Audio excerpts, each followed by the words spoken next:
Assets, expenses, loss, जब ये increase करेगा, बढ़ेगा, तो आप इसे क्या कीजिएगा, डेबिट करेंगे। ठीक है, और घटेगा, डिक्रीज करेगा, तो आप इसे क्रेडिट करें। बात समझ में आ रही है? फर्नीचर घटा, क्रेडिट। सैलरी आपको मिली, मतलब सैलरी आपने क्या किया, नहीं दिया, तो खर्चा घट रहा है, क्रेडिट। लॉस नहीं हुआ, लॉस कम हुआ, तो क्रेडिट। याद रहेगा, पॉइंट नंबर 1। पॉइंट नंबर 2, ये किसने बताया? क्या मैंने बताया? नहीं, डायमंड रूल ने बताया।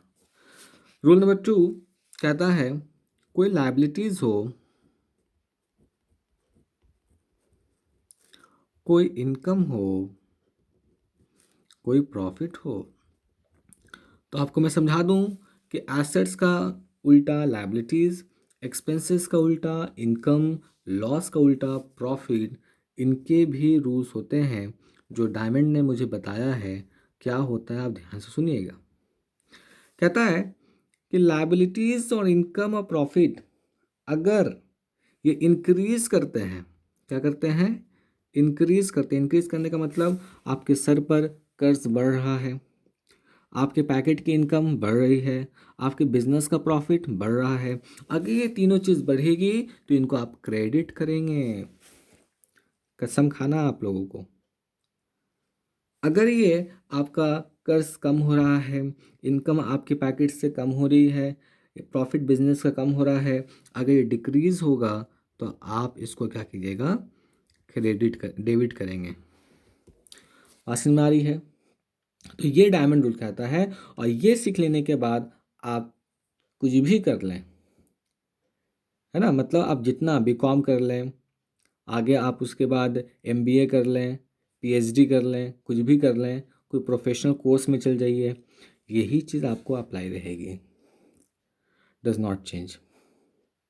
But this is change.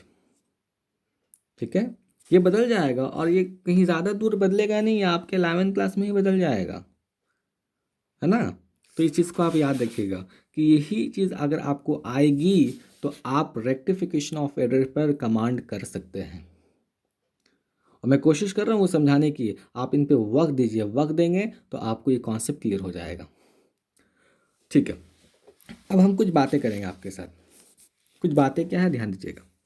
आप इसकी स्क्रीनशॉट लेना चाहते हैं तो आप इसकी स्क्रीनशॉट ले लीजिए इस तरीके से। ठीक है, देखिए कुछ बातें आपसे हम करने वाले हैं, वो क्या बातें, ध्यान दीजिएगा।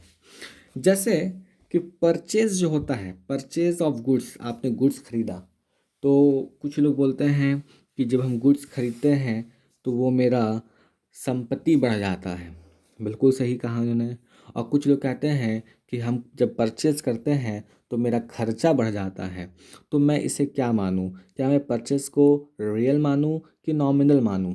रियल मतलब मेरी एसेट्स बढ़ रही है, नॉमिनल क्यों, खर्चा बढ़ रहा है, क्योंकि एसेट और एक्सपेंसेस का बढ़ना क्या होता है, डेबिट होता है। तो अब जो रिप्लाई आया हमारे ये क्या नाम है, अकाउंटिंग का, अकाउंटिंग ऑर्गेनाइजेशन का, जब मेरा रिप्लाई आया तो उन्होंने कहा दोनों में से कुछ भी मान सकते हैं, कोई कॉन्ट्राडिक्शन नहीं है, कोई लड़ाई झगड़ा नहीं है, आप दोनों में से कुछ भी मान सकते हैं। बात समझ में आ रही है? अब देखिए ध्यान से, ये चीज़ हो गया तो मैं यहाँ पे स्टार बना रहा हूँ। ठीक है, स्टार में लिख रहा हूँ, याद रखना, ये बहुत इंपॉर्टेंट है आपके लिए।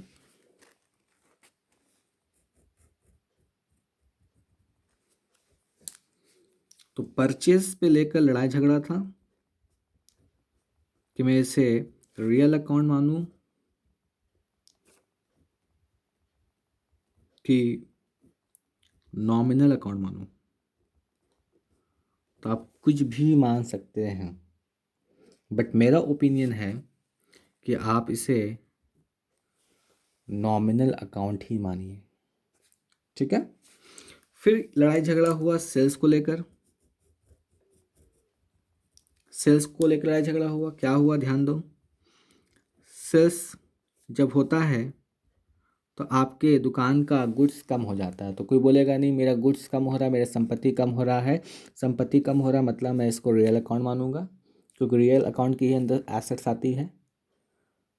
लेकिन कुछ कह रहा है कि नहीं, गुड्स जाने से मेरी पैकेट गर्म हो रही है, मतलब इनकम ज़्यादा हो रहा है, इनकम हो रहा है, तो इसको हम नॉमिनल मानेंगे, क्योंकि एक्सपेंसेस और इनकम इसके अंदर आता है।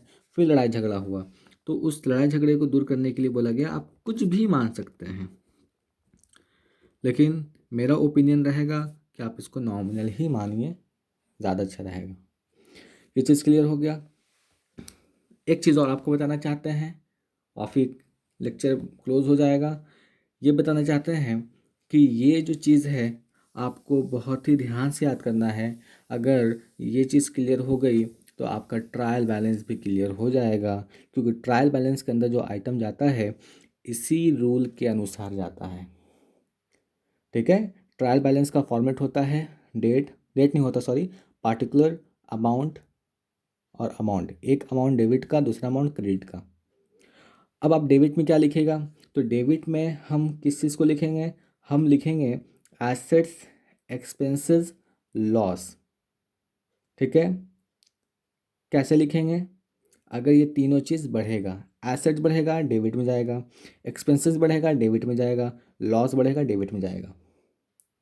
बात समझ में आ रही है। अगर ये तीन चीज़ घट गई तो कहाँ चल जाएगा, क्रेडिट में।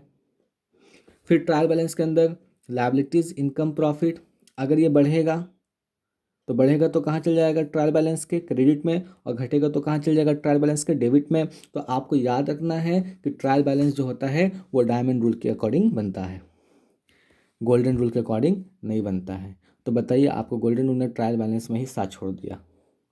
तो मैं यही आपसे रिक्वेस्ट करूंगा कि आप डायमंड रूल को इम्पोर्टेंस दें और इसी को यूज़ करें। ये आपको वक्त की बर्बादी है और कुछ नहीं है। ठीक है, क्योंकि सब लोग यही पढ़ाते हैं, लेकिन मैं आपको ओपिनियन यही दूंगा, बेस्ट ओपिनियन, कि आप इसको अपनाइए। तब आपका क्या होगा, रेक्टिफिकेशन अच्छा होगा और फुल कंप्लीट कॉन्सेप्ट क्लियर हो जाएगा। ठीक है, तो आज के लिए यहाँ पे इसको रोकते हैं और हम लोग एक चीज़ आपको बता देते हैं कि रेक्टिफिकेशन ऑफ एरर का पार्ट 2 आप तभी देखिएगा जब तक आपको ये बेसिक नॉलेज का लेक्चर नहीं देख लेते हैं। इसको देखिए, इसको समझिए और तब वो आप लेक्चर देखिएगा। Okay, thank you for watching.